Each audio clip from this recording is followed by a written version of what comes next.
Devaya. Om Namo Bhagavate Vasudevaya. Naranam Namaskritya Naram Chaiva Narottamam Devim Saraswatim Vyasam Tato Jayam Udirayet Shanvatam Sokatha Krishna Punya Shravana Kirtana Hridata Hi Abhadrani Vidhunoti Sri Sritam Nashta Prasho Vatreshu Nityam Bhagavata Sevaya Bhagavati Uttama Shloke भक्तिर्भवति नैष्टिकी ॐ अज्ञानतिमिरान्धस्य ज्ञानञ्जनशलाकया चक्षुरुन्मिलितं येन तस्मै श्रीगुरवे नमः। मूकं करोति वाचालं पङ्गुं लङ्घयते गिरिं यत्कृपातमहं वन्दे श्रीगुरुं दीनतारिणम्। Today I'm going to summarize Canto 4, Chapter 23. All the verses.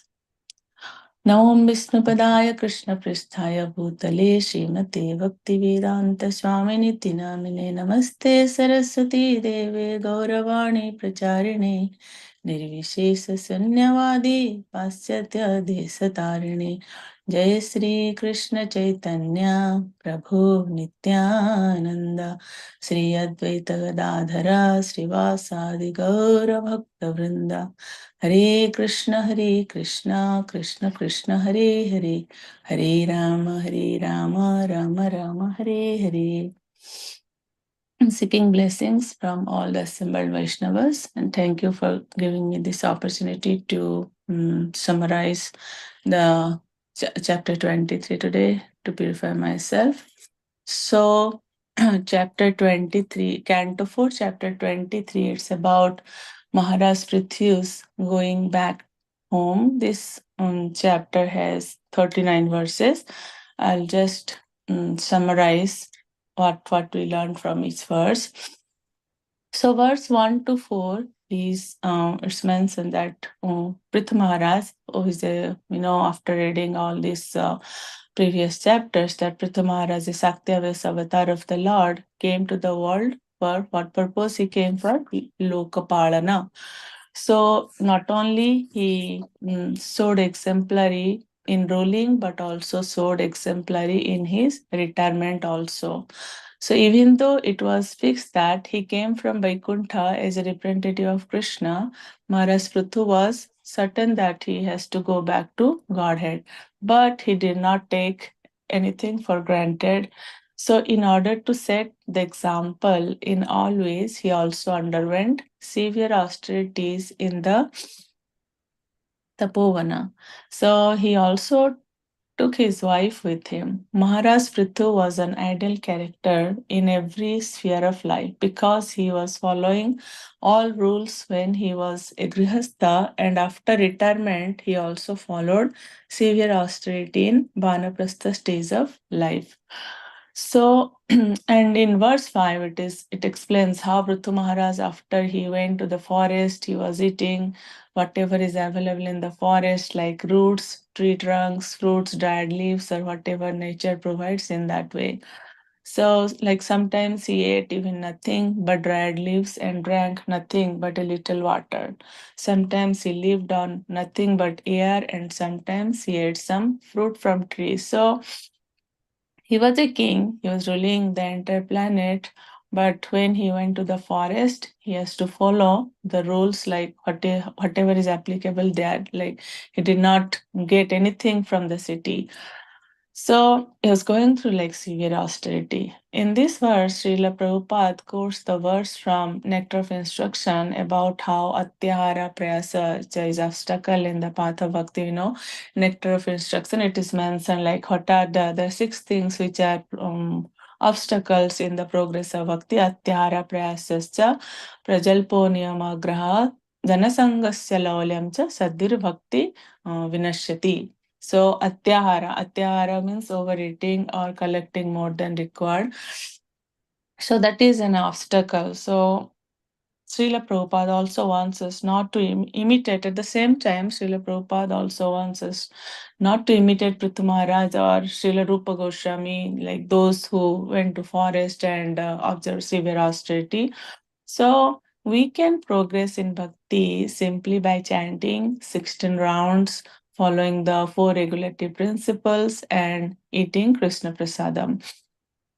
And verse 6 7, it explains Prithu Maharaj accepted five kinds of heating processes during the summer season, exposed himself to torrents of rain in the rainy season, and in the winter stood in water up to his neck. He also used to simply lie down on the floor to sleep.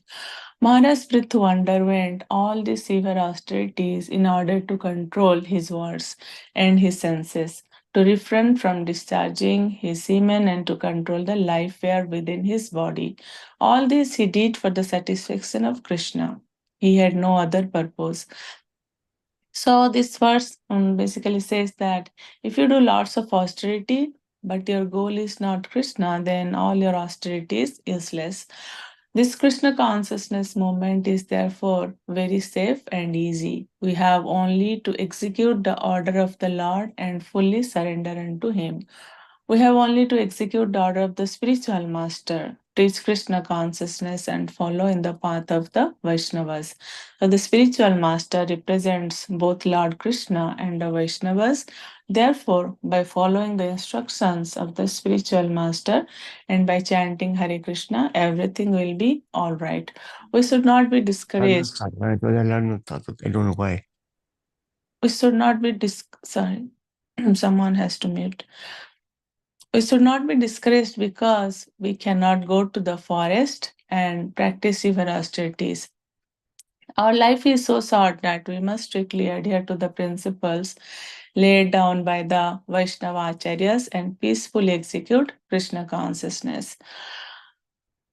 This verse 7 actually explains how Krishna worship existed at the beginning of creation and has continued to exist throughout Satyuga, Treta Yuga, and Dwapar Yuga. Now it is continuing in Kali Yuga. As stated in Bhagavad Gita, Krishna appears not only in this millennium of Brahma's life, but in every millennium. Therefore, worship of Krishna is conducted in all millenniums. It is not that Krishna worship began only when Krishna appeared on this planet 5,000 years ago. This is a foolish conclusion that is not substantiated by any Vedic literatures.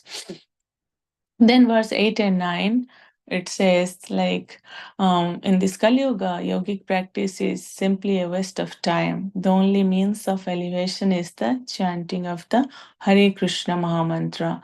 Unless the karmis, jnanis and yogis come to the point of devotional service to Lord Krishna, their so-called austerities and yoga have no value. Nara Dhitaha. It means this one is mentioned in these verses. So it means if Hari, the Supreme Personality of Godhead, is not worshipped, there is no point in practicing meditational yoga, performing karma yoga, or culturing empiric knowledge. So we see like how even though you are doing any severe austerity or you are doing any yogic process, if your goal is not Krishna, everything is useless. Like let's say some people they do fasting but their goal is to reduce weight or some material benefit they are going to achieve. So definitely you'll get some material benefit, but if your goal is not Krishna, then it has no use. So it is also mentioned in the verses that the best man amongst all men engages in the service of the Supreme Person. The two Purushas, the living entity and the Supreme Personality of Godhead, never lose their respective identities. Devotional service to the Lord is never considered a material activity. If the devotee adheres strictly to the orders of the spiritual master, follows the rules and regulations, and chant the Hare Krishna Mahamantra, it should be concluded that he is already at the Brahmabhuta stage. Maharaj Prithu was never a worshipper of the impersonal Brahman, but was at all times a pure devotee of the Supreme Personality of Godhead. So it is mentioned in the verse that Bhagavati Brahmani, which refers to one who is engaged in devotional service to the personality of Godhead. And again, verse 11, it speaks material opulence, liberation, and mystic powers are compared with maid servants of devotional service. Uh, at present, we have contacted a material body, material mind, and material intelligence. But when we become free from these material conditions, our spiritual body, spiritual mind, and spiritual intelligence become manifest. So, in that transcendental state, a devotee attains all the benefits of karma, jnana, and yoga. Because of his devotional service, he automatically becomes Brahma Bhuta. Because of his regular discharge of devotional service, a devotee attains the transcendental stage of life. Since his mind is transcendentally situated, he cannot think of anything but the lotus feet of the Lord. This is the meaning of the word Samsmarana Anupurtya. By constantly thinking of the lotus feet of the Lord, the devotee immediately becomes situated in Suddha Sattva. Suddha Sattva refers to that platform which is above the modes of material nature. We know mode of goodness, mode of ignorance, and mode of passion, but Suddha Sattva is above all these three modes. And again, verse 12, it says, Yavad Gadagraja Kathashuratim na Kuryat. Unless one becomes interested in Krishna, in his pastimes and activities, there is no question of liberation by means of yoga practice or speculative knowledge. Real jnana means understanding that the living entity is the eternal servant of the Lord. Jiva Swarupa Krishna Nityadas. So when one understands fully that Krishna is everything, and that Krishna consciousness is the highest perfection of life, he becomes a Paramahamsa or Mahatma.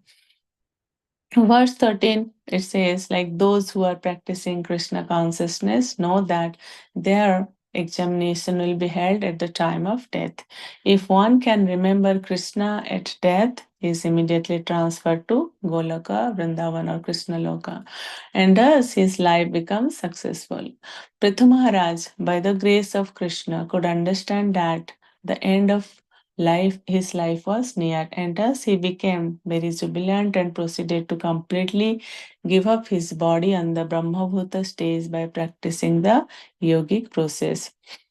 So next a few verses explains how like Prithu Maharaj, by he knows the tricks how to like give up his life. So Maharaj Prithu in verse 14 it says he has already practiced the process of the Sat Chakra, and since he did not want to wait for the time when his death would occur naturally, he took advantage of the Sat Chakra penetration process and thus gave up the body according to his own free will and immediately entered the spiritual sky. However, it is mentioned that a devotee should not feel sorry of not practicing Kundalini Chakra or not penetrating the six chakras one after another, because the Bhakti Yogi practicing Bhakti Yoga is always situated on the Brahmabhuta stage, and if a devotee is able to continue on the Brahmabhuta platform, he enters the spiritual sky automatically after death and returns to Godhead. So now it explains how Prithu Maharaj did actually all this Sat Chakra process. So Prithu Maharaj gradually raised his air of life up to the hole in his skull, whereupon he lost all desire for material existence. Gradually he merged his air of life with the totality of air, his body with the totality of earth, and the fire within his body with the totality of fire. Then, according to the different positions of the various parts of the body, he merged the wholes of his senses with the sky, his bodily liquids such as blood and various secretions with the totality of water, and he merged earth with water, then water with fire, fire with air, air with sky, and so on. And then he amalgamated the mind with the senses and the senses with the sense objects according to their respective positions. And he also amalgamated the material ego with the total material energy, Mahatattva. So in this way, like he completed all this process. And it is also mentioned that in this age of Kali, it is very difficult to adopt the yogic process mentioned in this verse. Unless one is very expert in such yoga, um, they should not like try all these things. So the best course is to adopt the ways and means of Lord Chaitanya Mahaprabhu's Sri Krishna Sankirtanam. Being situated in his original constitutional position of Krishna consciousness, Prithu Maharaj gave up this body as a Prabhu or controller of the senses. And this verse 18 actually explains why he referred as a Prabhu. So, when one is completely self realized and acts according to the position, he can be called Prabhu. Since Prithu Maharaj was a power incarnation of the Supreme Personality of Godhead, Satyavesh Avatar, why did he have to execute the regulatory principles in order to become a Prabhu? So, Chaitanya Mahaprabhu, although Krishna himself taught us how to approach Krishna as a devotee. It is said, Apani Achari Bhakti Sikhar Savare. Lord Chaitanya Mahaprabhu instructed others in the process of devotional service by setting the example himself through his own personal actions. Similarly, Prithu Maharaj, although a Saktyavesh avatar incarnation, still behaved exactly as a devotee in order to achieve the position of a Prabhu. Then the next few verses explains how, like when Prithu Maharaj decided to go to forest, he also took his wife with him.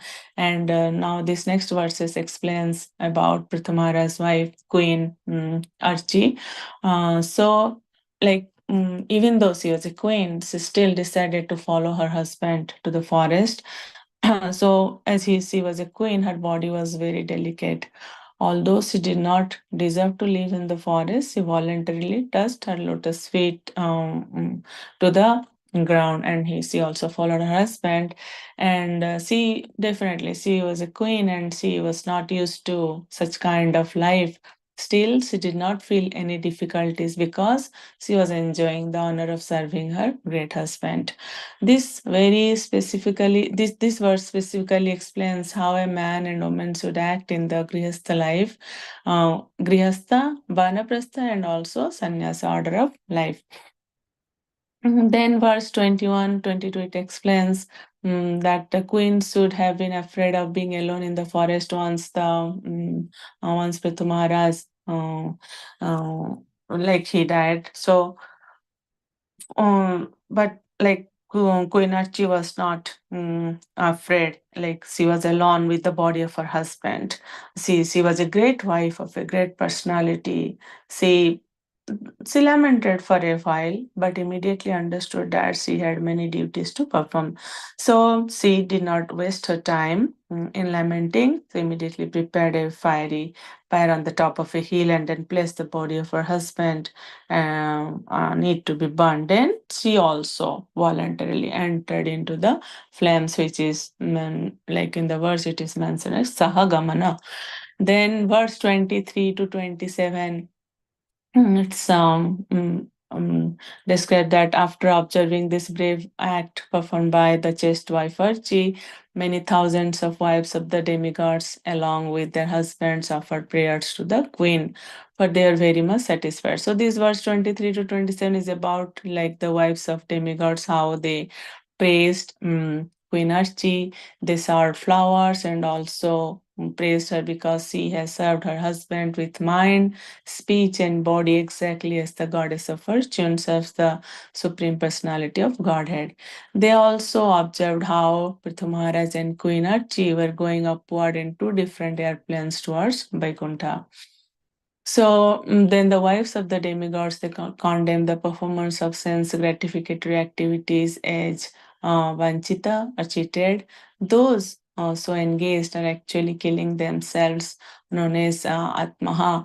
So this verse beautifully explains and quoted another verse from Srimad Bhagavatam, that is from Canto 11, chapter 20, verse 17, where it is mentioned that na Nridahyamadhyam Sulabham Sudurlabham Plabam Sukalpam Guru Karnadharam Mayanukulena Navasvateritam Pomam Bhavabdhim Nataresa Atmaha. When one wants to cross a large ocean, he requires a strong boat. This is a really beautiful explanation how our this material existence, then what is the role of our spiritual master and everything. So it is said that this human form of life is a good boat by which one can cross the ocean of nescience. In the human form of life, one can obtain the guidance of a good navigator, the spiritual master. One also gets a favorable wind by the mercy of Krishna, and that wind is the instructions of Krishna. The human body is the boat. The instructions of Lord Krishna are the favorable winds, and the spiritual master is the navigator. The spiritual master knows well how to adjust the sails to catch the winds favorably and steer the boat to its destination. If, however, one does not take advantage of this opportunity, one wastes the human form of life, wasting time and life in this way is the same as committing suicide, which is known as Atmaha, the killer of their own souls. Then, verse 29, it explains how Pruthamaraj and Queen Archie reached the Vaikuntha planet. It is mentioned in this verse that being absorbed in Krishna consciousness, even this world, even in this world, husband and wife can live in Vaikuntha simply by installing the deity of the Lord within the home and serving the deity according to the directions of the Shastras. In this way, they will never feel the sex urge. Then verse 30 explains how the use of word Bhagavan. A person can be so addressed only if he is a great personality who exhibits extraordinary and uncommon features, or who attains the greatest goal after his disappearance, or who knows the difference between knowledge and ignorance. It is mentioned in the verse like whom we can, there are a few like Brahma, Shiva, Narad Muni, we can describe them as Bhagavan, and why they are known as Bhagavan, it's mentioned in this verse. Then verse 31 to 39, it describes like how, these are the last 9 verses, it explains how if we hear and read the about the life of Prithu Maharaj, how it is beneficial, describes if we and the person who describes the characteristics of great characteristics of King Prithu with faith and determination. Whether he reads or hears of them himself or helps others to hear of them, is certain to attain the very planet which Maharaj Prithu attained. In other words, such a person also returns home to the Vaikuntha planet, back to Godhead. Because why? Because in Shiva Purana, Lord Shiva recommends Vishnu worship to be the topmost worship, and that better than Vishnu worship is worship of the Vaishnavas or anything that is related to Vishnu. So, yeah, 31 to 39 it describes like how if you'll hear the narration of Prithu Maharaj also, you'll become the parent of many children. If you are without children, become richest if without money, and he'll become very reputable also if he is not recognized in society, and he'll become a great scholar if he's illiterate. So, and it also mentioned that if we hear the narrations of Prithu Maharaj, on everything, like all the bad luck will drive away, because it is so auspicious. um, Yeah, and if a king who is also desirous of attaining victory and ruling power chants the narrations of Prithu Maharaj 3 times before going forth on his chariot, all subordinate kings will automatically render all kings of taxes unto him, as they rendered them unto Maharaj Prithu, simply upon his order. And it is also mentioned that a pure devotee who is executing the different processes of devotional service may be situated in the transcendental position, being completely absorbed in Krishna consciousness. But even he, while discharging devotional service, must hear, read, and induce others to hear about the character and life of Prithu Maharaj. One should not only read of his pastimes for one's own benefit, but should induce others to also read and hear about them. It is so beneficial. Yeah, it is like mentioned, all these verses, they mentions what is the benefit of hearing, narrating about Prithu Maharaj's about Prithu Maharaj's life. It is so helpful. With this, I'm sorry it took a little bit long time to summarize these verses because there are so many important points. I don't want to miss them. Thank you again for giving me this opportunity today. Vanchakalpataru Vishakripa Sindhu Patitanam Pavane